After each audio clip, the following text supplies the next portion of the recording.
the president's new tariff policy. And when I think about what he got incurring a huge amount of debt to buy things that other countries make for us. And to make it a little bit more crystal clear, we borrow money from Chinese peasants to buy the things those Chinese peasants manufacture. What do we call this? I think it is okay to call this pride. And pride, they say, goeth before a fall.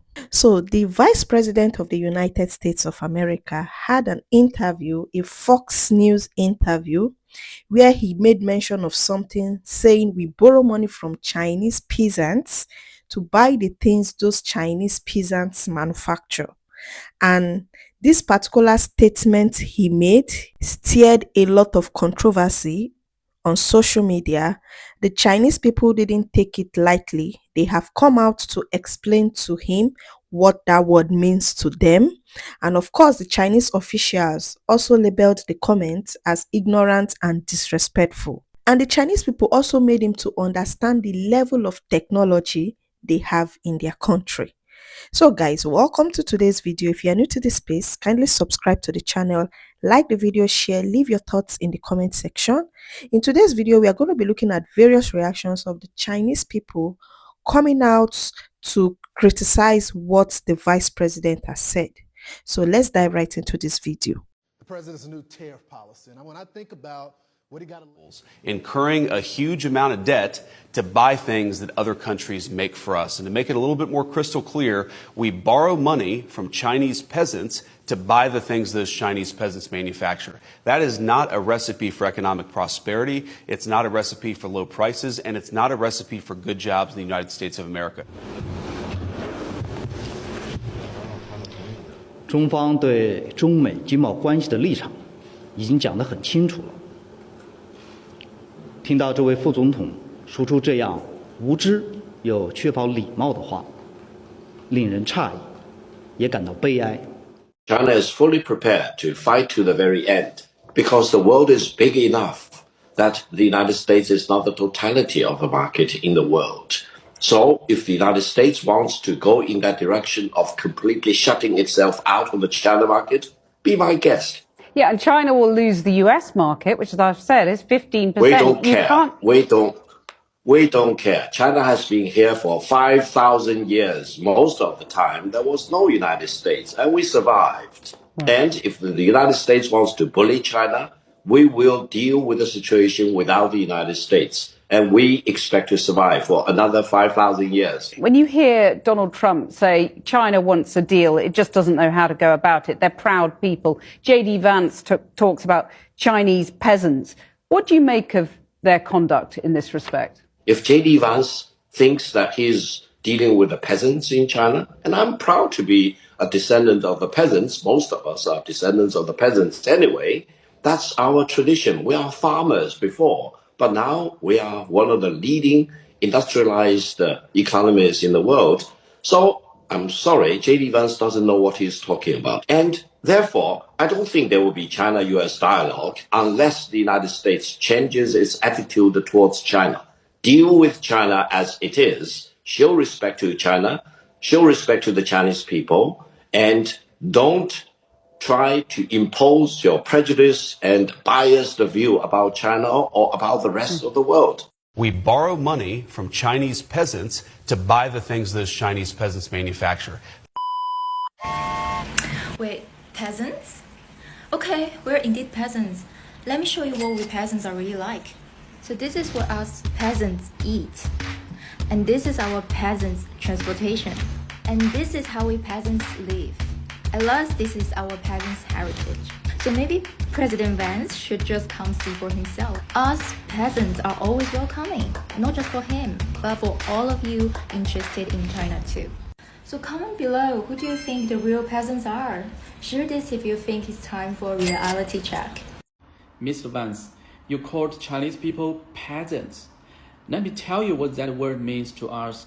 In China, a peasant is someone who works the land with their hands, feeds a family through hard work, and lives with values like honesty, loyalty, and kindness. Maybe we didn't have a chance to go to top schools, but don't confuse lack of opportunity with lack of intelligence. Because when we do get the chance, we become the ones building your AI chips in Silicon Valley, leading global tech companies and pushing the edge of innovation. While you are busy labeling us, we are busy building high-speed trains, world-leading 5G networks, and space programs that make headlines around the world. You used an outdated word with an outdated mindset to describe a country you clearly don't understand. And here's the twist. The peasants you mock, they are also one of your biggest creditors. China holds a big chunk of US debt, so yeah, the peasants you talk down to, you actually owe them. So the next time before you speak, ask yourself this. What kind of leader mocks people for being hardworking and honest? Isn't that more of a reflection on you than on them? In our culture, peasant means roots, the strong roots that hold up a nation reaching for the stars. I'm not too angry, too crazy about JD Vance's comments. Chinese are peasant. I'm a Chinese, I'm a Cantonese speaking Chinese. And I'm not too, worried about JD Vance's comment that Chinese are peasant. Because by saying so, JD Vance exposed himself as a disrespectful person to himself and to the others.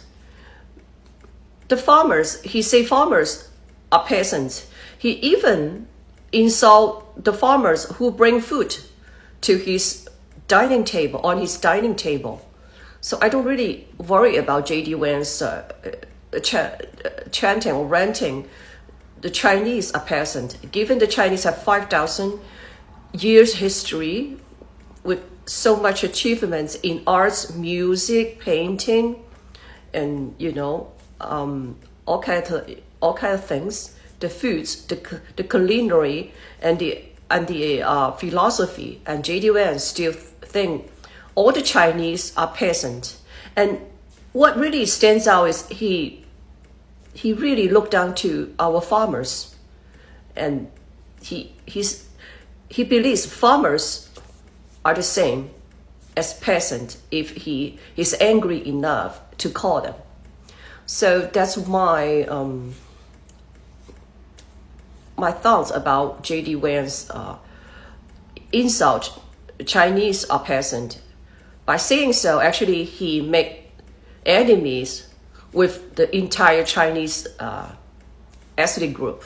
So he make himself, JD Vance make himself the enemy of the entire Chinese around the world, not just living in China. So I'm not too worried about that, about JD Vance's idea about the Chinese are peasant. I'm not really too much angry about JD Vance's comment that all the Chinese are peasant. And even JD Vance's wife is a brown Indian and it's a brown Asian woman, and still JD Vance's comments, the Chinese with 5,000 years history, arts, music, achievement in arts, music, science, technology, all the Chinese are peasant. By the JD Vance, comments, it's really silly.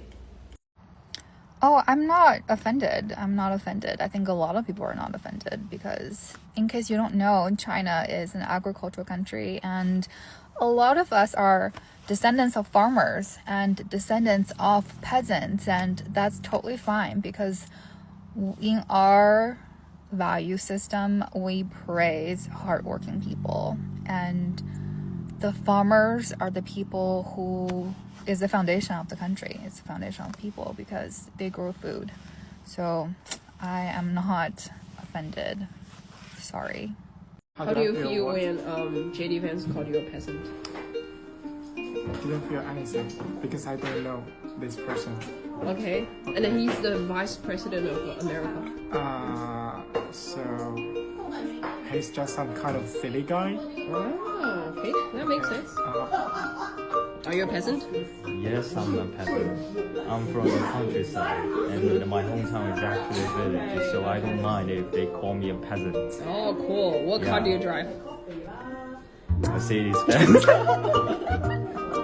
So how do you feel about JD Vance calling you a Chinese peasant? Okay, so I think he's a really and I don't care because I need to go for the lunch.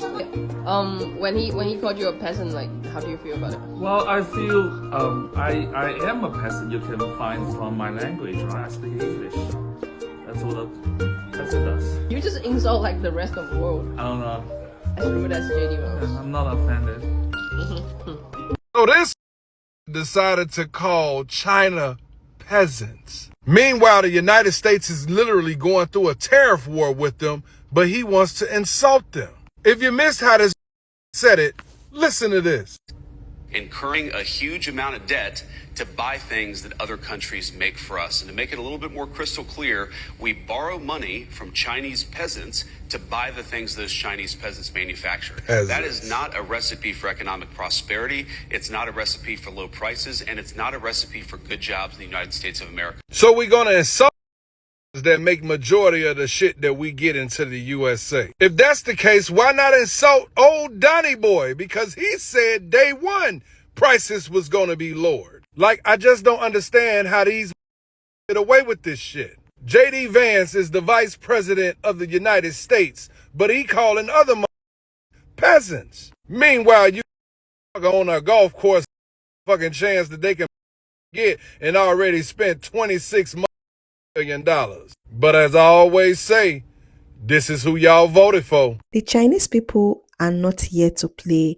And I like the fact that they're even respectful about this whole thing. They didn't, drag themselves in the mud just the way he actually dragged himself in the mud, calling them that name or using that word on them. The Chinese people are fighters. The Chinese people are very intelligent people. They are so hardworking, and using that word on them, I think you just only shown how ignorant you are as a person. And of course, you had the Chinese official there when he was having that interview. He said they don't care if they are going to lose the relationship they have with the United States. They are still going to survive. Whatever relationship they have with the United States is about, whatever they make from it is about 15%. So that's pretty low. That's pretty low because China is one country that a lot of people do businesses with them. A lot. I remember in my country, we have a lot of things made in China, but just that the quality is not as good as what we have here in the United States.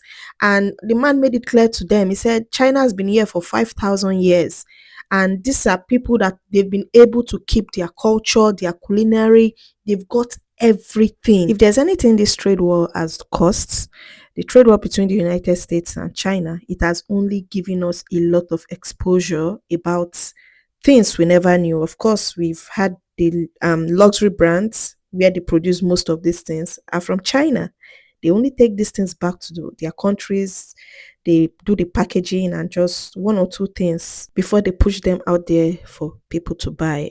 So I went to Google. I wanted to get a better understanding of what the word peasant means.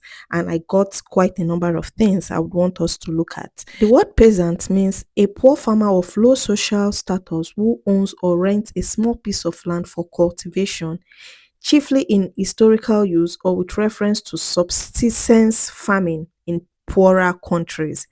And of course, China is not a poor country. No, they are not poor. So, but of course, a lot of them have come out to say that they are descendants of farmers, of peasant farmers, and they've been able to, work hard and develop their countries. We can see how industrialized China is, the level of technology they have there.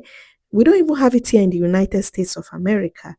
Then another one says being called a peasant typically implies a negative connotation, and this is what JD Vance actually meant, referring to someone of low social status, uneducated, and possibly poor or rude. Historically, it described farm laborers or small farmers, but today it is more commonly used as a pejorative term, implying someone is unsophisticated or ill-mannered. So after listening to this particular meaning, we all know what JD Vance was trying to say there. So guys, what are your thoughts about the Vice President of the United States using that word on the Chinese people? And if you've watched up to this point, thank you for sticking around. Kindly subscribe to the channel, like the video, share, leave your thoughts in the comment section, and we are going to see in the next one. Bye bye.